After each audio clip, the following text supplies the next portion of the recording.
Dandalin siyasa ku? Na da can ku? Wanda yana kone duk wanda ake mana.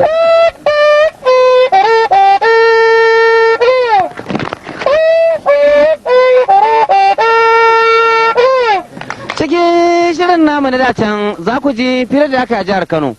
Ko da aka wannan jawabi, Mamu Baba Ahmed ya zanta da Malam Aminu Kano, Allah ya ji kan Malam. Shi Malam Aminu Kano din ya yi bayani a lokacin da aka yi wannan taro a birnin Kano. Yanzu za ku bi mu ku ji ƙarin bayani.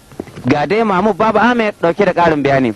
A sa'ilin da aka yi taro a nan Banfai da kuma ƙofar dirimin ƙulƙul, ko da yake labaran da ake ba kuɗin batira tukuna, amma tun da yake dai ga babu tun buleke. Sa'ilin da aka yi taro a birnin Kano ɗin, ni Mamu Baba Ahmed na tambayi Malam Aminu Kano a zamanin da bayani a zamanin jam'iyyar tasa, ga dai bayanin da Malam ya faɗa. 'Yan Najeriya wato wula imani shi ne ke ga Najeriya in an san abin da ke nufi ita babar hajiya din ko in ce babar tumbulikin sun san abin da ake a Najeriya wato kama a ce babar da gima waje shi wata kula imani wanda zai samu kudin kujerar nisan zuwa inda zani. Sa'ilin da Malam ke ba da jawabi a taroni da kuma kofa da gunde. To ƙarshen rahoton kenan Mahmud Baba Ahmed, Rediyon Najeriya na Kaduna, rahoton daga birnin Kano. Haka ne, to yanzu sai da Borno, tunda kuka ce a wannan siyasa ta da can, za ku ji abin da aka samu a Borno. Tunda tsohon fefe ne ba za a manta da shi ba, kwanan baya ma saboda tuna da gidan rediyon nan cikarsa shekara 30 an sa wannan fayafe domin a jawo hankalin talakawan Najeriya.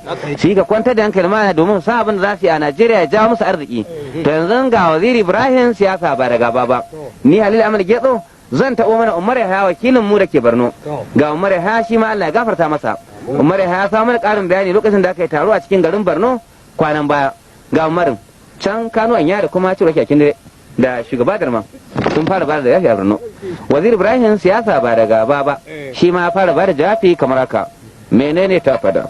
Su sun kaso taron su da su kai. Fulani sun taro ga Fulanin Yola da na Tako da Jimeta ta yi musu maganan barbarci mun so mi filatanci a Najeriya. To maganan ziyan fifi siyasa ba da gaba ba. Cagari yana kabarin Tarka, ni na tafi kabarin Shehu Hubare. Amma maganan su siyasa ko ina Najeriya. Haka ne, Alhaji Wazir Ibrahim siyasa ba da gaba kenan. To yanzu za mu koma a kure. Can Udumeka Ojukwu shi ma ya sa kansa a siyasar nan International Party of Nigeria NPN. Amma wakilin mu Umar Yahaya ko kuma ce muku wakilin mu Onyeka Cinkiliki wanda yake zaune a birnin Akure ya samu mana ƙarin bayani ga dai Onyeka Cinkiliken. A nan Akure, Udumeka Ojukwu ya shiga NPN a zamanin 1973 ko a 76 ga dai Udumeka Ojukwu yawon hotarbi Yirawi International Party John P.A. 80% Shagari all of them in Nigeria. Alfan Ludetajan 1 2 Alfan John